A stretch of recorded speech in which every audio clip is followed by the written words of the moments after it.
Hi, this is Monika Bielka-Weskowi, your wine correspondent from Napa Valley Wine Academy.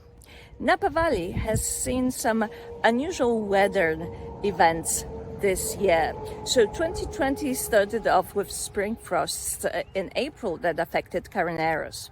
That was followed by the 10th of April hailstorm that went through Coombsville all the way to St. Helena and affected number of vineyards, damaging leaves.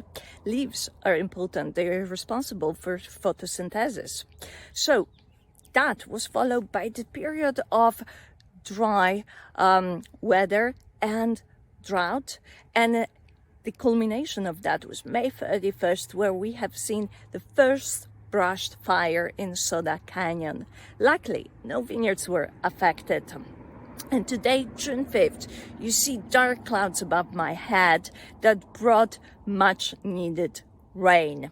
So what's happening in the vineyard? You see that shoot formation and elongation of the shoots right behind me is uneven.